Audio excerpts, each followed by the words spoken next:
Bismillahirrahmanirrahim. Alhamdulillahi wa kafa, wassalatu wassalamu ala rasulihil mustafa wa ala alihi wa ashabihi wa man iktafa, amma ba'd.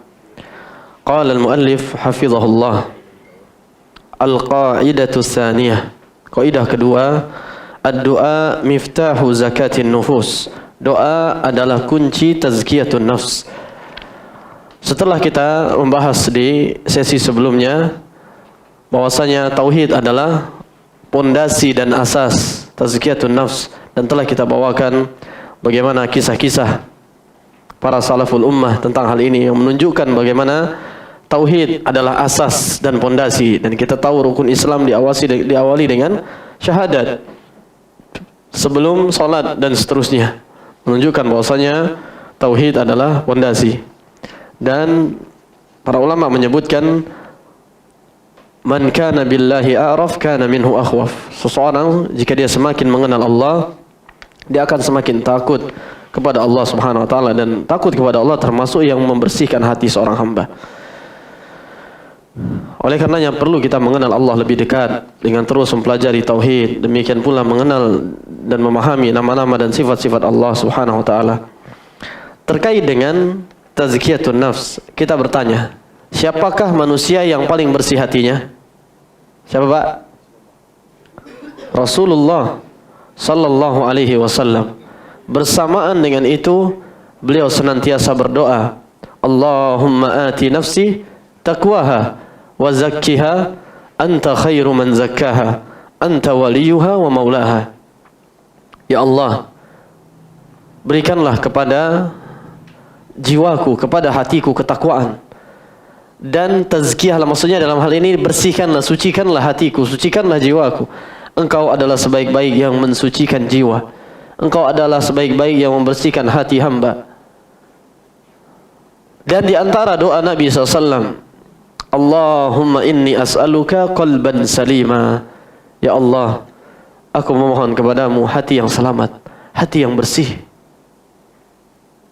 Kalau Nabi SAW yang telah dijamin surga, beliau adalah Rasulullah, manusia terbaik di permukaan dunia, beliau senantiasa meminta kepada Allah. Lalu bagaimana dengan kita? Dan di antara doa Nabi sallallahu alaihi wasallam, ya muqallibal qulub tsabbit qalbi ala dinik. Ya Allah, wahai zat yang maha membolak-balikkan hati, istiqomahkanlah, teguhkanlah, kokohkanlah hatiku di atas agamamu. Ini Nabi sallallahu alaihi wasallam. Karena memang sebagaimana Allah Subhanahu wa taala berfirman, balillahu yuzakki man yasha. Allah yang akan membersihkan jiwa-jiwa hamba-hambanya yang Allah kehendaki. Allah Subhanahu wa taala juga berfirman, walaula fadlullahi alaikum wa rahmatuhu ma zaka minkum min ahadin abada. Kalaulah bukan karena anugerah, karunia dan rahmat Allah, tidak ada di antara kalian yang akan meraih kebersihan hati, kesucian jiwa. Tak ada. Walakinallaha yuzakki man yasha. Akan tetapi Allah lah yang mensucikan jiwa hamba-hambanya yang Allah kehendaki. Maka hendaknya kita senantiasa memohon kepada Allah. Ibnu Abbas radhiyallahu anhu mengatakan, mahtada ahadun minal khalaiq li syai'in minal khair yanfa'u bihi nafsahu wa lam yattaqi syai'an minasyarr yadfa'uhu an nafsihi. Tidak ada seorang pun yang bisa meraih jalan kebaikan yang bermanfaat untuk jiwanya, demikian pula menghindari keburukan dari dirinya, kecuali dengan rahmat Allah, kecuali dengan anugerah dan karunia Allah Subhanahu wa taala. Oleh karenanya, idza sa'alta fas'alillah wa idza ista'anta fasta'in billah. Jika engkau meminta, mintalah kepada Allah, berdoalah kepada Allah. Siapa kita sehingga kita petentang-petenteng di hadapan Allah, merasa seolah tidak butuh kepada Allah, Kita butuh kepada Allah. Justru Allah yang tidak butuh kepada kita. Allah tegaskan dalam banyak ayat, ya ayyuhan nas antumul fuqara'u ilallah wallahu huwal ghaniyyul hamid. Wahai manusia, kalian semua butuh kepada Allah, fuqara. Sementara Allah maha kaya, maha tidak butuh terhadap hamba-hambanya. Dan Allah maha terpuji. Lalu di dalam surat Muhammad ayat terakhir, Allah Subhanahu wa taala tegaskan, wallahul ghaniyyu wa antumul fuqara wa in tatawallaw yastabdil qauman ghairakum thumma la yakunu amsalakum.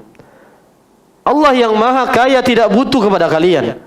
Kalianlah yang butuh kepada Allah. Jangan dibalik, ikhwah. Jangan seolah-olah kita tidak butuh kepada Allah, seolah-olah Allah yang butuh kepada kita. Terbalik. Kita fakir, fuqara ilallah. Lalu Allah lanjutkan, wa in tatawallaw, jika kalian berpaling, jika kalian tidak mau membaca Al-Quran, jika kalian tidak mau mengaji, jika kalian tidak mau beribadah, yastabdil qauman ghairakum thumma la yakunu amsalakum. Allah akan ganti dengan selain kalian yang perangainya tidak seperti kalian. Jika engkau, wahai saudaraku, tidak salat, akan ada orang lain yang salat selain dirimu. Jika engkau tidak membaca Al-Quran, akan ada orang yang membaca Al-Quran selain dirimu. Allah tidak butuh kepadamu. Allah tidak butuh kepadamu. Jika engkau tidak berinfak di jalan Allah, akan ada orang lain yang berinfak selain dirimu. Jika engkau tidak melakukan ketaatan, jika engkau tidak menuntut ilmu agama, akan ada yang melakukan ketaatan dan menuntut ilmu agama selain dirimu. Tapi pada akhirnya engkau akan menyadari bahwa tidak ada yang merugi selain dirimu. Allah tidak butuh kepada kita. Kalau kita berpaling, Allah akan gantikan dengan selain kita. Tidak butuh Allah. Innahu la tanfa'uhu ta'atu ta'iin wa la tadurruhu ma'siyatul 'asin. Tidak ada manfaat untuk Allah sedikit pun ketika hamba-hamba melakukan ketaatan, ketika kita melakukan ketaatan. Dan tidaklah membahayakan, memudaratkan Allah ketika kita melakukan kemaksiatan. Tidak sama sekali. Kita yang butuh kepada Allah Subhanahu wa ta'ala. Olehnya hendaknya kita menyadari hal ini. Nabi SAW pada peristiwa perang Ahzab, subhanallah, beliau ikut serta bersama para sahabat menggali parit strategi perang, ide cemerlang dari siapa? Salman Al-Farisi radhiyallahu an. Ketika dikepung oleh orang-orang kufar, Salman memberikan ide untuk membuat khandak.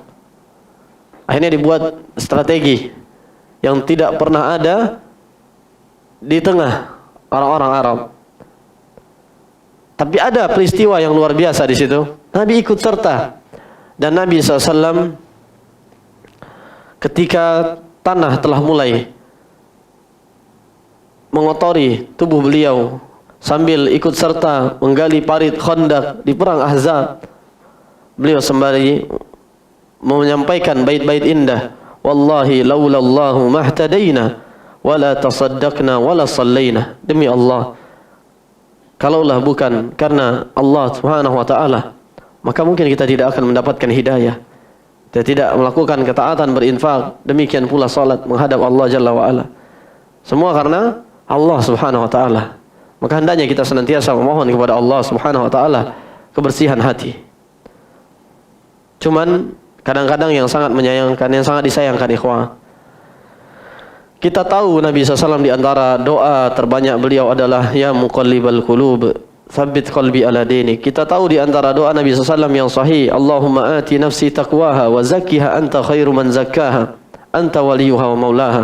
Kita tahu di antara doa Nabi SAW yang sahih, Allahumma inni as'aluka qalban salima. Bahkan jika Nabi SAW salat malam, beliau membaca doa iftitah. Apa doa istiftah beliau? Allahumma rabba Jibril, dalam riwayat lain Jibrail wa Mikail wa Israfil, fatiras samawati wal ard, alimal ghaibi was syahadah, anta tahkumu baina ibadika fima hum fihi yakhtalifun, ihdini lima ikhtulifa fihi minal haqqi biiznik innaka tahdi man tasha ila siratin mustaqim. Lihat Nabi berdoa, minta kepada Allah hati ini keteguhan, keistiqomahan, dan ketika ada perselisihan Allah berikan kita hidayah, taufik untuk tetap istiqomah di atas kebenaran. Tapi kadang kita sudahlah tidak berdoa, justru kita seperti orang yang tidak pandai berenang tapi menceburkan dirinya ke dalam lautan. Akhirnya yang terjadi apa? Tenggelam. Akhirnya dia tenggelam dalam lautan fitnah. Maka hendaknya kita jauhi fitnah dan kita banyak berdoa kepada Allah. Nabi berdoa, lalu siapa kita? Nabi sudah dijamin surga, kita dijamin surga tak? Adakah orang di KL nih, Kuala Lumpur, Malaysia nih yang sudah dijamin surga? Siapa dia? Tak ada. Lihat, Abu Bakar adalah sahabat terbaik, bahkan manusia terbaik setelah para nabi dan rasul. Minta kepada Nabi SAW, ajarkan sebuah doa ya wahai Rasul, yang bisa aku baca sebelum salam dalam salat, yang bisa aku baca dalam setiap salatku. Apa yang diajarkan oleh Nabi SAW kepada Abu Bakar? Allahumma inni zalamtu nafsi zulman katsira wa la yaghfiru dzunuba illa ant faghfirli maghfiratan min indik warhamni innaka antal ghafurur rahim. Coba, lalu bagaimana dengan kita? Lalu bagaimana dengan kita? Ini Abu Bakar nih. Ya Allah, sungguh aku telah menzalimi diriku dengan kezaliman yang sangat banyak, yang teramat banyak ya Allah, dan tidak ada yang bisa mengampuni dosa-dosaku kecuali Engkau. Maka ampunilah aku dengan ampunan yang luas dari sisimu, dan rahmatilah aku. Sesungguhnya Engkau Maha Pengampun dan Penyayang terhadap hamba-hambamu. Ini Abu Bakar As-Siddiq. Lihat bagaimana ketika hati seorang hamba itu bersih, bersamaan dengan ketaatan yang luar biasa, tapi merasa takut dan cemas. Sebagaimana Imam Al-Hasan Al-Basri rahimahullah mengatakan, innal mu'min jama'a bainal ihsan wal khauf wal munafiq jama'a bainal isaati wal aman. Sungguhnya orang-orang yang benar-benar beriman, hatinya bersih, dia akan menggabungkan ketaatan, kebaikan dengan merasa takut kepada Allah, terhadap akhirat. Sementara orang-orang yang munafik, dalam hatinya terdapat kemunafikan, dia akan menggabungkan kemalasan, kelalaian, dosa dan kemaksiatan dengan justru merasa aman, seolah-olah surga sudah di tangan. Allahul musta'an. Baik, kaidah ketiga, al-qaidatu tsalisah. Kaidah ketiga, Al-Qur'anul Karim manba'ut tazkiyah wa ma'inuha. Al-Quran adalah sumber mata air tazkiyatun nafs. Bagi orang yang menginginkan kesejukan hati, maka Al-Quran Rabiul qalbi kama annal ghaisa rabiul ardi. Al-Quran adalah penyejuk jiwa, sebab kehidupan hati, sebagaimana air adalah sebab kehidupan di permukaan bumi. Wa ja'alna minal ma'i kulla syai'in hayy. Kita tahu bahwa O2, oksigen, kalau dicampur tergabung dengan hidrogen jadi H2O. Dan ini adalah rumus air. Ya kan? Air ada sebab kehidupan. Maka salat dan Al-Quran adalah kesejukan dan kehidupan bagi hati. Al-Quran adalah kehidupan bagi hati. Maka di antara doa adalah Allahumma inni abduk wa ibnu abdik wa ibnu amatik nasiyati biyadik madin fiyya hukmuk adlun fiyya qada'uk as'aluka bikulli ismin huwa lak sammaita bihi nafsak aw anzaltahu fi kitabik aw 'allamtahu ahadan min khalqik aw ista'tharta bihi fi 'ilmil ghaibi 'indak. Apa lanjutannya? An taj'alal qur'ana rabi'a qalbi. Ya Allah, jadikanlah Al-Quran sebagai penyejuk hatiku, penyejuk jiwaku, sumber mata air kesucian jiwaku, kebersihan hatiku, wa nur sadri dan cahaya di dalam dadaku, wa jalaa huzni wa zahaba hammi, penghilang kegalauanku dan kesedihan bagiku. Artinya jadi sesuatu yang menghilangkan kegalauan, kesedihan dari dalam hatiku. Dan kita tahu, ayyuhal ikhwah, Allah Subhanahu wa taala berfirman, "Faman ittaba'a hudaya fala yadhillu wala yashqa." Dalam Al-Qur'an surat Thaha, Allah berfirman, Thaha, apa setelahnya? "Ma anzalna 'alaikal Qur'ana litashqa."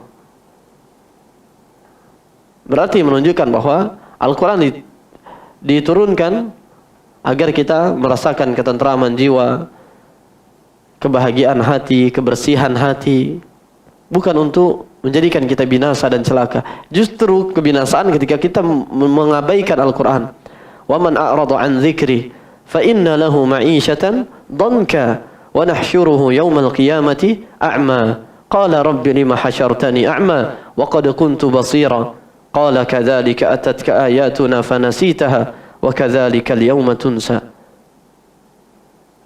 Barang siapa yang berpaling dari Al-Quran, barang siapa yang berpaling dari peringatan Allah, dari mengingat Allah, maka baginya kehidupan hati yang sempit.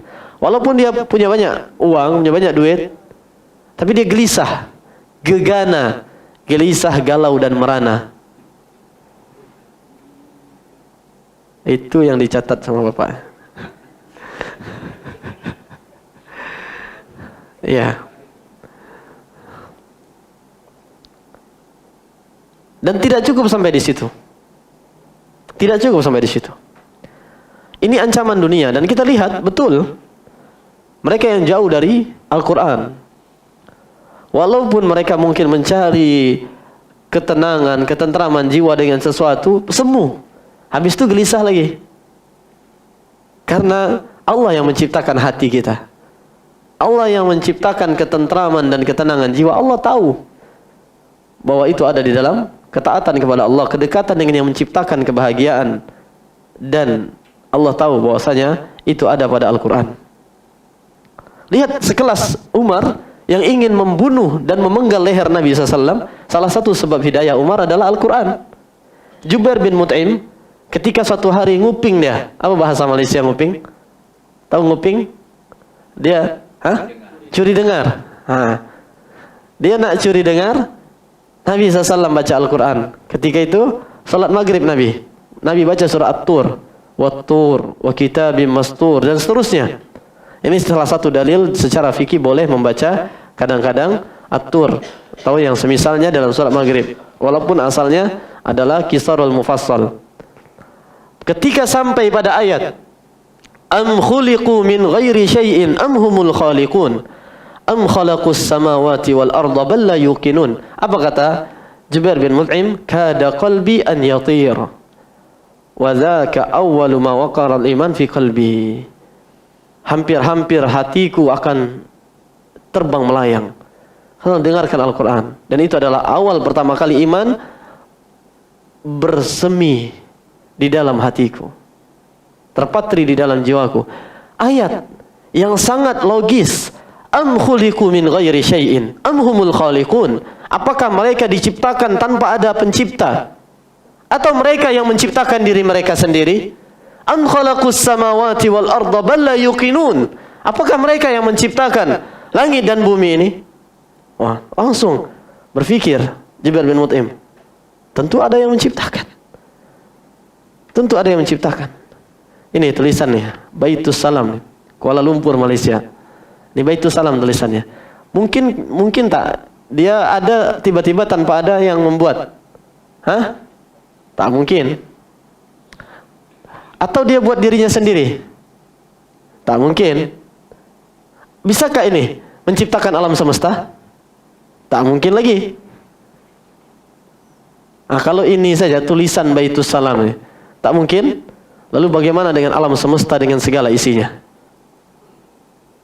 Akhirnya Al-Quran menjadi sebab kebersihan hati, menjadi sebab tazkiyatun nafs, menjadi sebab hidayah bagi Jubair bin Mut'im. Dan banyak kisah yang lain. Banyak sekali kisah orang dapat hidayah dengan sebab Al-Quran. Maka barang siapa yang mencari kebersihan hati, hendaknya dia dekat dengan Al-Quran. Bahkan Utsman bin Affan radhiyallahu anhu mengatakan, "Lau tahurat qulubuna lama syabi'at min kalamillah." Kalau seandainya hati kita ini benar-benar bersih, dia tidak akan pernah bosan dengan Al-Quran. dia tak akan jemu terhadap kalamullah Al-Quran. Kalau hati kita bermasalah, berpenyakit, kotor, ini tanda, di antara tandanya dia tak bisa lama-lama sama Al-Quran. Kalau sama HP, dia bisa berjam-jam.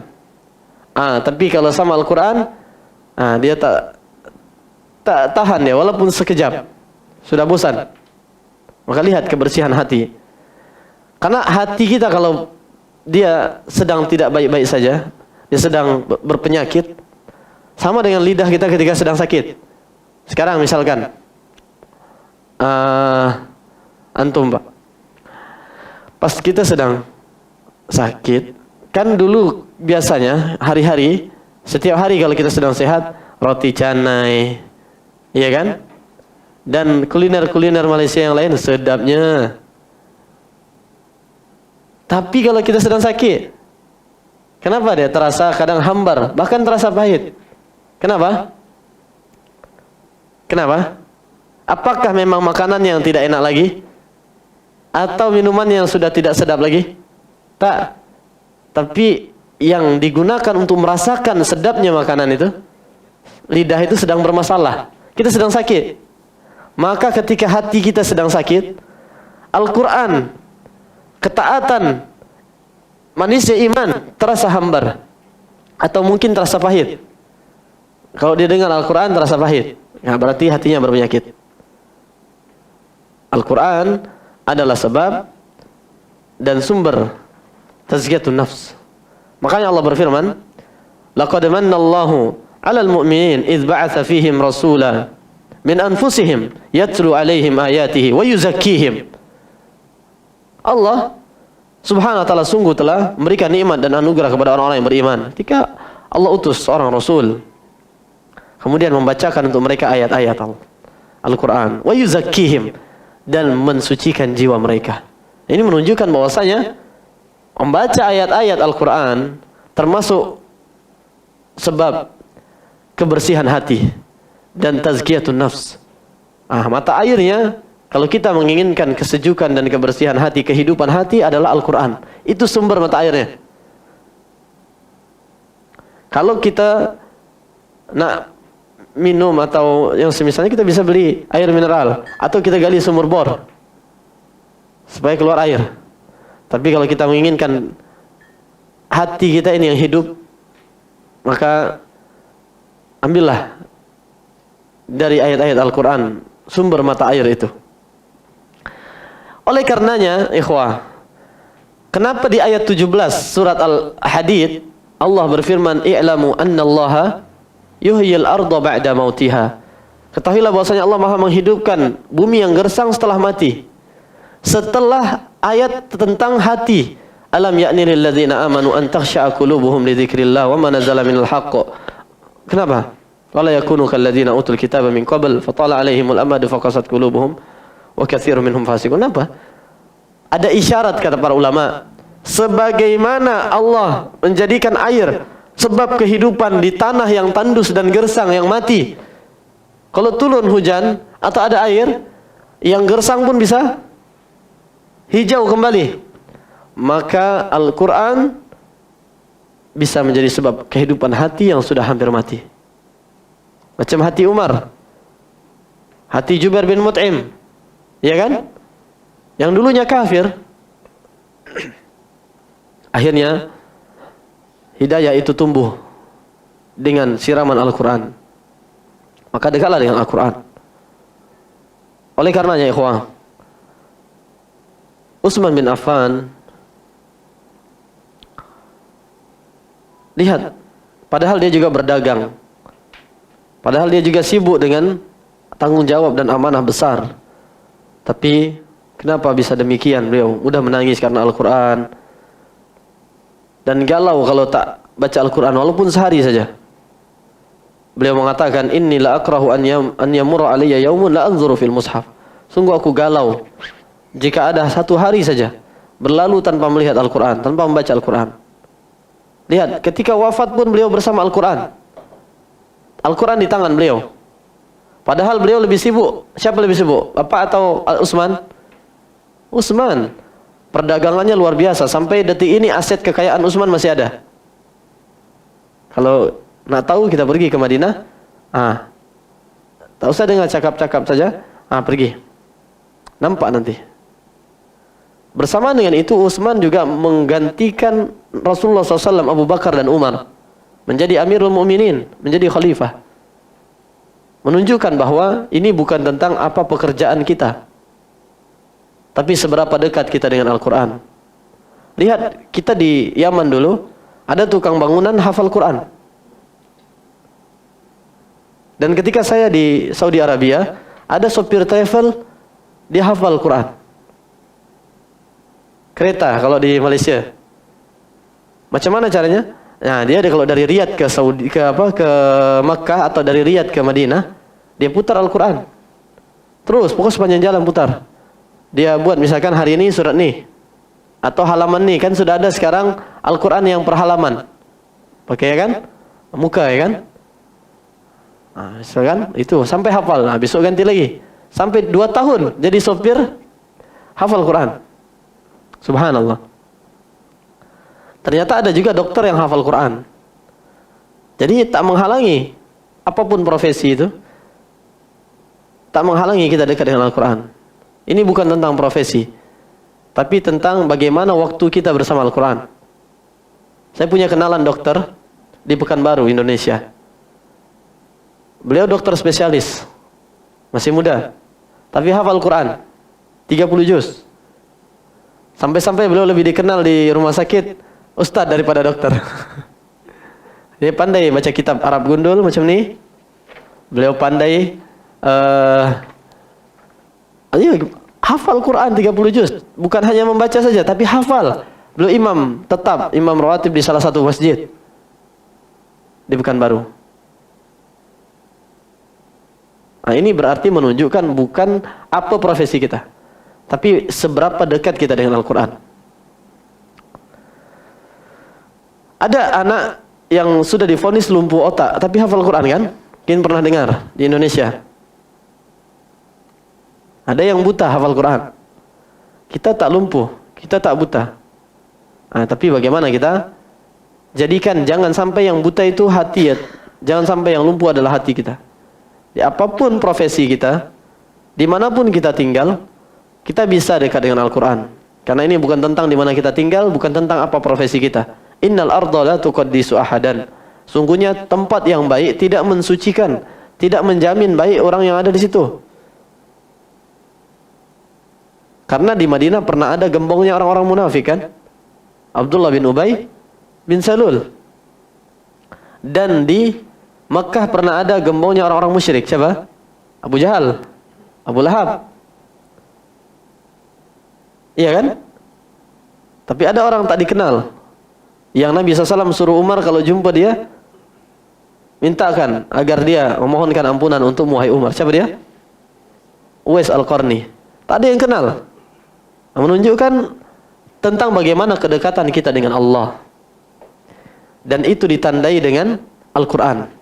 Ibnu Mas'ud radhiyallahu anhu mengatakan, la yas'alu 'abdun an nafsihi illa Al-Quran. Seorang hamba, setiap hamba tak perlu bertanya tentang bagaimana dia dengan Allah, bagaimana jiwanya, bagaimana dirinya. Cukup Al-Quran sebagai standar, cukup Al-Quran sebagai parameter, sebagai barometer bagaimana dia dengan Allah Subhanahu wa taala. Cukup.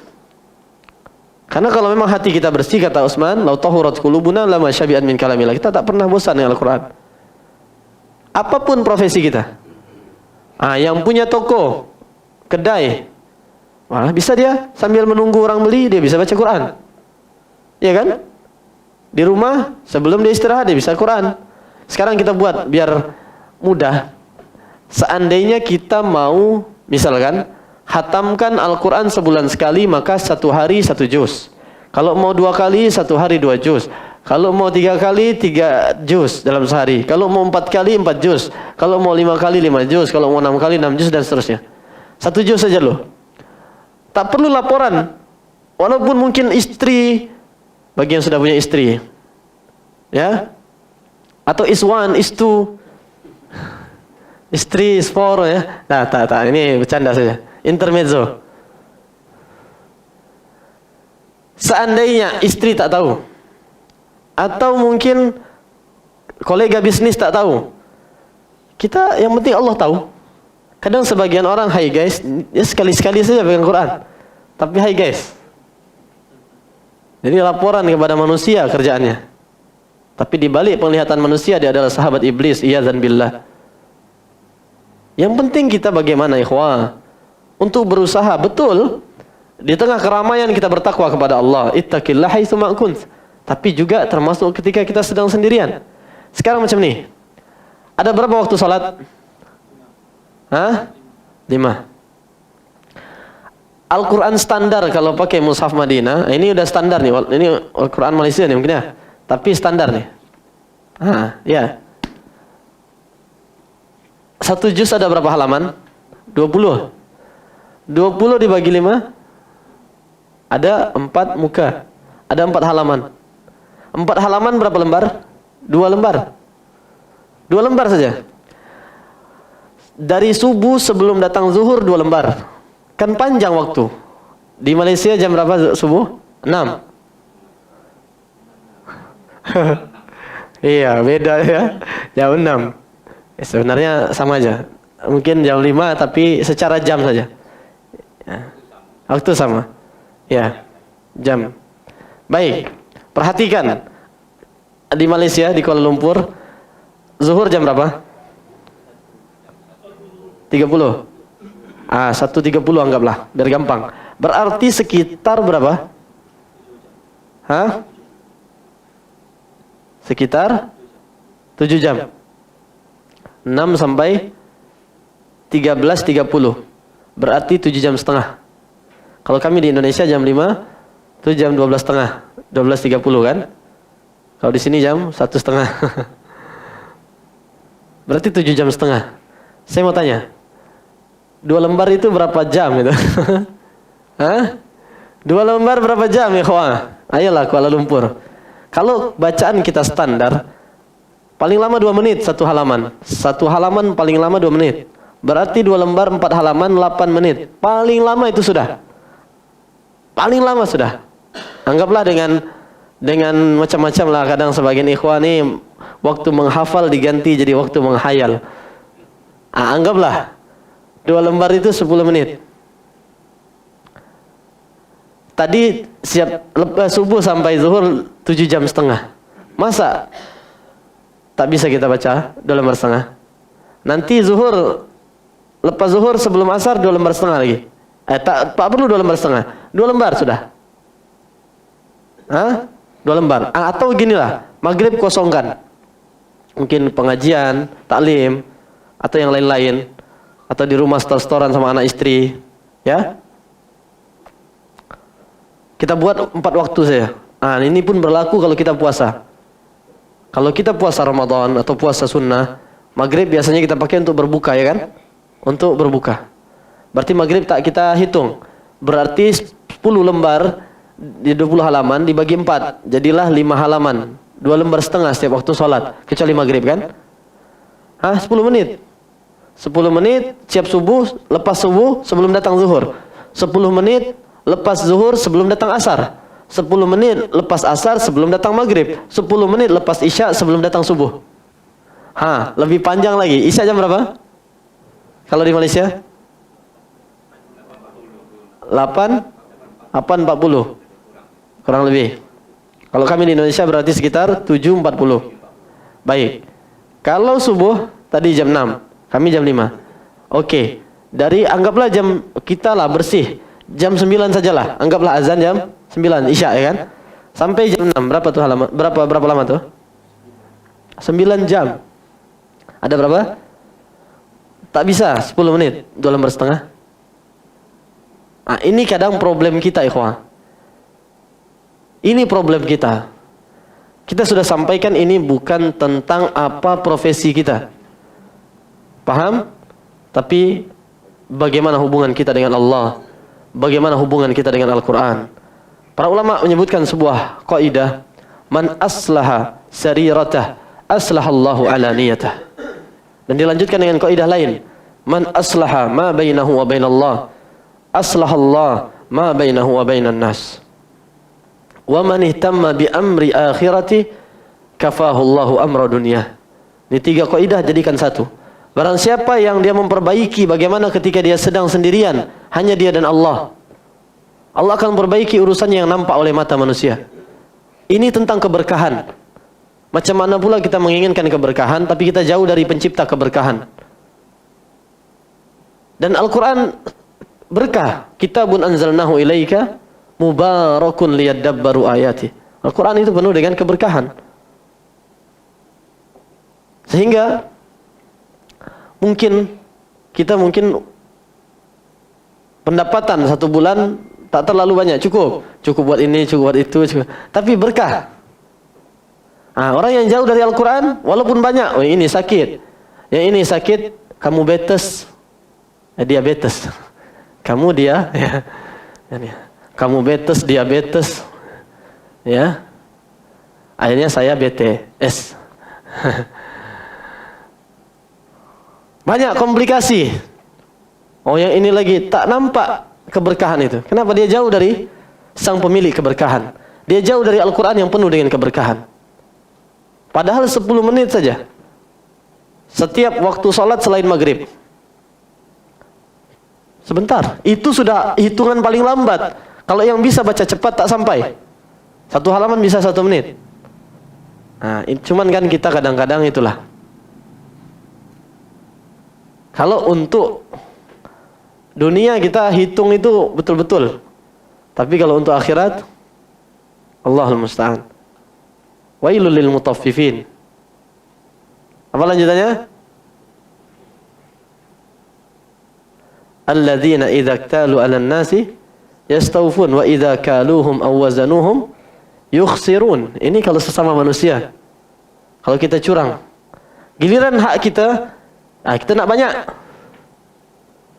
Tapi kalau hak orang lain, dia bagi sedikit, kurang. Kalau ditimbang, dia kurang-kurang.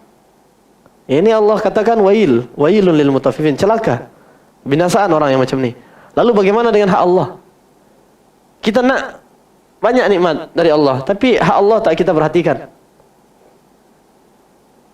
Ini dia. Harusnya kalau kita perhatikan ini hak Allah Subhanahu wa taala, termasuk ketika kita sedang sendirian, maka Allah akan perbaiki, Allah akan berkahi kehidupan kita. Kalau kita perbaiki hubungan kita dengan Allah, Allah akan perbaiki hubungan kita dengan dunia kita. Dengan manusia pun macam tu. Dan kalau kita perhatikan perkara akhirat kita, Allah akan mudahkan dan Allah akan berkahi dunia kita. Baik. Kita masuk kepada kaidah keempat. Kaidah keempat, ittikhadzul uswati wal qudwah. Al-qaidatur rabi'ah, ittikhadzul uswati wal qudwah. Memiliki teladan yang baik. Dan siapa sebaik-baik teladan bagi kita? Rasulullah SAW. Situ kita tuliskan, dan memang ini ayat yang dibawakan oleh penulis Syekh Profesor Dr. Abdul Razak Al-Badr hafizahullah. Dalam kaidah keempat, Allah Subhanahu wa taala berfirman, laqad kana lakum fi rasulillahi uswatun hasanah liman kana yarjullaha wal yawmal akhir wa dzakarallaha katsira. Sungguhnya telah ada pada Rasulullah SAW suri teladan yang baik bagi kalian, orang-orang yang mendambakan jumpaan dengan Allah dan kehidupan akhirat, dan dia banyak mengingat Allah Subhanahu wa taala. Al-Imam Ibn Katsir rahimahullah mengatakan, hadhil ayah, ayat ni, ayat 21 surah Al-Ahzab, aslun kabir fi ta'assi bi Rasulullah SAW. Ini adalah asas, pondasi, landasan dalam meneladani Rasulullah SAW. Harusnya ikut sunnah, bukan hanya dari sisi penampilan, tapi juga dari sisi dekat dengan Al-Quran, tapi juga dari sisi memperhatikan amalan hati. Bukan hanya penampilan, tapi juga dari sisi memperhatikan bagaimana hubungan dengan Allah Subhanahu wa taala. Lihat Nabi SAW. Bahkan beliau alaihi salatu wasallam setelah perjalanan panjang, dulu belum ada train, belum ada flight, belum ada pesawat, belum ada kereta api, belum ada bus, belum ada kereta ber-AC, mobil ber-AC maksudnya. Bahasa Malaysia kereta ya. Saya bingung nanti. Kalau ditanya, ada ikhwah pekerjaannya tambal kereta, tambal ban kereta, Ustaz. Wah, apalah, masa ban kereta ditambal, gimana caranya? Ternyata keretanya mobil. Nah, kalau kita di sana kan kereta api, macam mana pula kereta api ditambal kan? Bannya, ternyata ban kereta maksudnya ban mobil. Ya, boleh. Nah, itu intermezzo, ikhwah. Pulang dari peperangan kadang, safar panjang lewat padang pasir. Apa kata Nabi SAW? Kum ya Bilal, arihna bis salah. Wahai Bilal, istirahatkanlah jiwa kami dengan salat. Padahal orang zaman now malah merasa salat itu beban.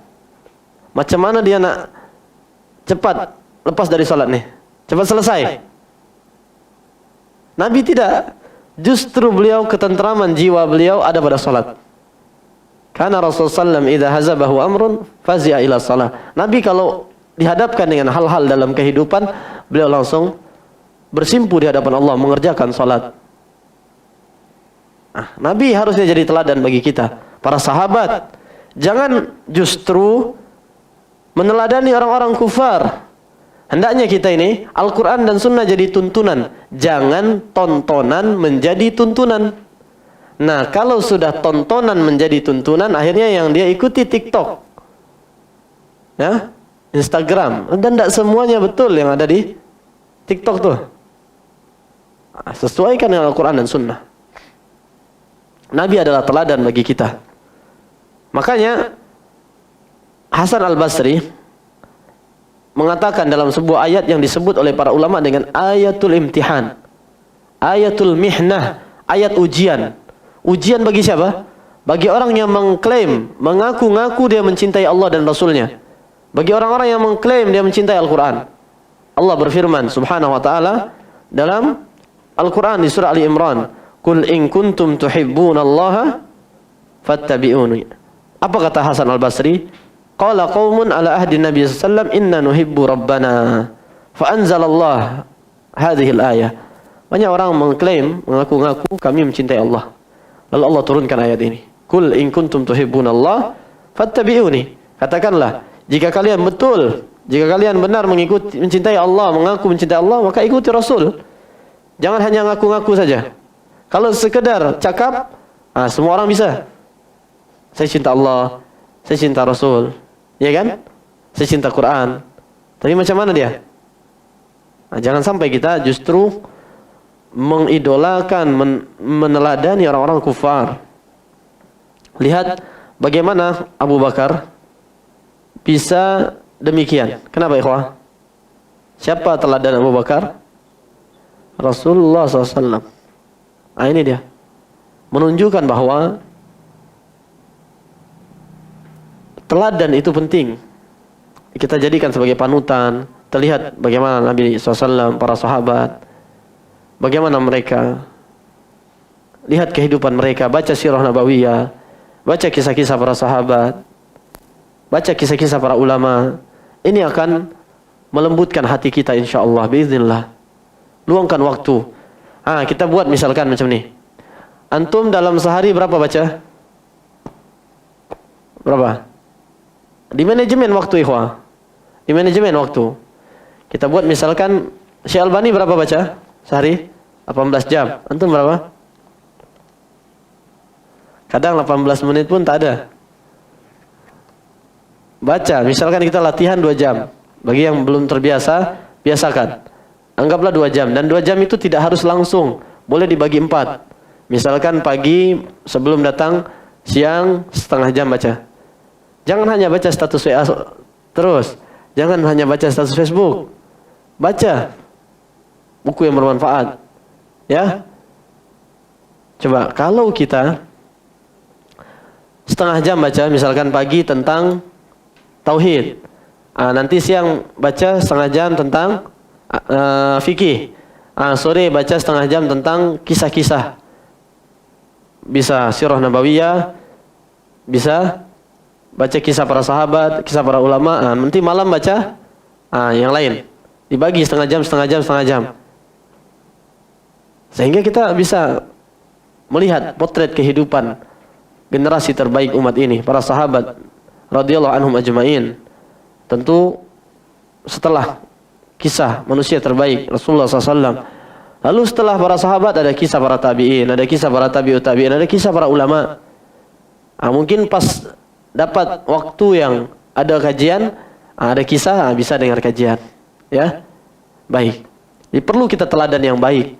Lihat, sudah cukup sekali teladan dari para Nabi dan Rasul alaihi wassalatu wassalam. Cukup sekali teladan dari para sahabat. Bagaimana tentang menyikapi fitnah, bagaimana tentang bersabar ketika ditimpa ujian, bagaimana menyikapi nikmat. Yang kadang-kadang kita ini kalau dikasih ujian berupa kesulitan bisa sabar. Tapi justru ketika dikasih ujian berupa kelapangan, itu yang tak bisa bersabar. Padahal semuanya ujian. Allah Subhanahu wa taala berfirman, "Wa nabluukum bisyarri wal khairi fitnah wa ilaina turja'un." Kami uji kalian, kami kasih ujian, baik dengan keburukan ataupun kebaikan, baik dengan kesulitan ataupun kemudahan. Dan kepada kamilah kalian dikembalikan. Ketika masih susah, dia sering salat, bahkan salat sunnah, salat malam. Dia sering baca Quran. Ternyata begitu dia dikasih kelapangan rezeki, malah justru dia lalai. Ini bagaimana para sahabat? Lihat mereka. Lihatlah mereka.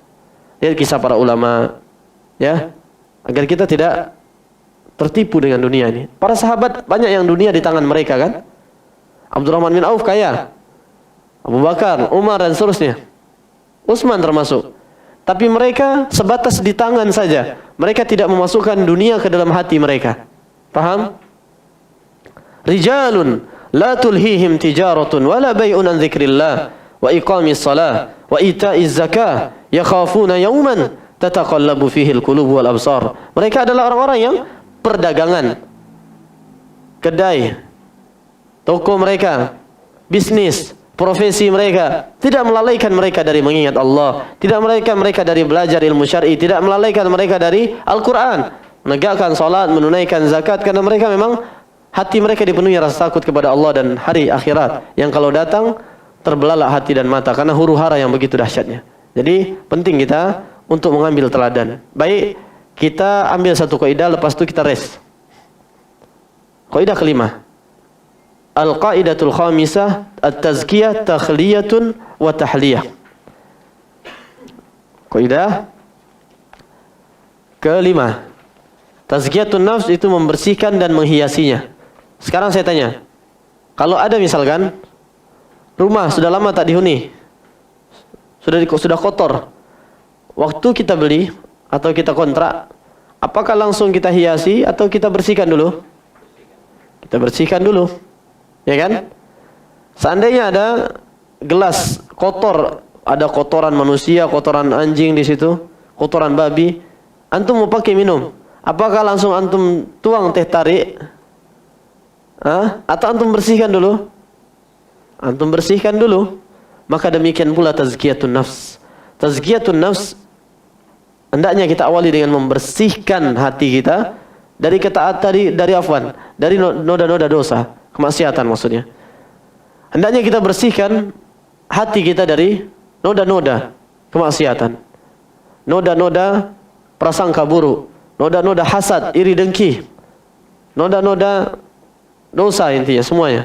Baru kita hiasi dengan kebaikan. Hilangkan suuzon, hiasi dengan husnuzon. Hilangkan iri dan dengki, hasad, hiasi dengan ridha terhadap ketetapan Allah Subhanahu wa taala. Hilangkan memandang saudara kita dengan pandangan sentimen pribadi, kebencian. Hiasi dengan pandangan keridhaan, pandangan kecintaan. Wa ma anta bira'in aybadhil wuddi kullahu wala ba'dha ma fihi idza kunta radiya. Fa'ainur ridha an kulli aibin kalilatun walakinna 'ainas sukhti tubdil masawiyah. Kau tidak akan melihat pada saudaramu itu aib-aib atau sebagian dari aibnya jika engkau memandangnya dengan keridhaan dan kecintaan. Karena pandangan keridhaan terhadap orang yang beriman akan melupakan keburukan. Karena siapa yang tidak punya kesalahan? Kita pun punya. Tidak ada yang sempurna. Tapi pandangan kebencian, sentimen hanya akan menampakkan keburukan-keburukan. Pokoknya salah terus orang. Nah, ini bermasalah kita. Hiasi diri kita dengan mengintrospeksi diri. Tapi sebelumnya bersihkan. Jangan sibukkan dengan mengintrospeksi orang lain. Kadang gajah di pelupuk mata tak nampak. Tapi semut di seberang pulau di teropong-teropong dia nampak. Aib kita yang jelas banyak kita lupakan. Tapi aib orang kita cari-cari ini tak betul. Maka hilangkan itu. Intinya tazkiyatun nafs, takhliyah wa tahliyah. Bersihkan lalu hiasi. Membersihkan hati dari noda-noda kemudian dihiasi dengan ketaatan kepada Allah Subhanahu wa taala. Dalam sebuah bait syair disebutkan khallidz dzunuba saghiraha wa kabiraha fahuwa at-tuqa wasna' kamashin fawqa ardi syauki yahdharu ma yara la tahkiranna saghira innal jibala minal hasa. Bersihkan khallidz dzunuba, maksudnya takhliyah, bersihkan hati itu dari dosa-dosa. Saghiraha wa kabiraha dzaka at-tuqa, baik yang kecil maupun yang besar, itulah ketakwaan. Wasna' kamashin fauqa ardi syauki yahdharu ma yara. Jadilah seperti orang yang berjalan di jalan yang berduri. Apa yang dia lakukan? Dia hati-hati. Ya kan? La tahkiranna saghira. Jangan sepelekan yang kecil. Innal jibala minal hasa. Sesungguhnya gunung-gunung yang besar itu kumpulan dari pasir-pasir dan kerikil-kerikil. Kalau kita lihat gunung-gunung besar itu yang menyusunnya adalah pasir dan bebatuan, iya kan? Maka jangan kita remehkan. Karena kata para sahabat, innal mu'min yara dzunubahu ka'annahu qa'idun tahta al-jabal yakhsha an yaqa'a alaih. Orang yang benar-benar beriman, dia melihat dosa-dosanya itu seperti gunung besar yang dia berada di bawahnya kalau dia melakukan dosa. Dia takut membinasakannya. Paham? Wal munafik, adapun orang yang dalam hatinya terdapat kemunafikan, yara dzunubahu kadzubabin marra ala anfihi. Orang-orang munafik dia akan melihat dosanya seperti lalat saja yang lewat di depan hidungnya. Selesai. Yang sepelekan. Maka lihat, jangan sepelekan. Bersihkan hati. Bersihkan hati dari noda-noda, lalu kemudian hiasi dengan ketaatan kepada Allah Subhanahu wa ta'ala. Baik. Kita rest sebentar. Ya, 10 menit. Nah, siap itu kita sambung lagi. InsyaAllah kita selesaikan. Dibawa santai. Tapi catat faidah. Mudah-mudahan 10 kaidah ini bukan hanya bisa kita bawa pulang ke rumah, tapi menjadi bekal kita untuk pulang ke kampung halaman yang sesungguhnya, kampung akhirat, untuk menghadap Allah Subhanahu wa ta'ala. Baik.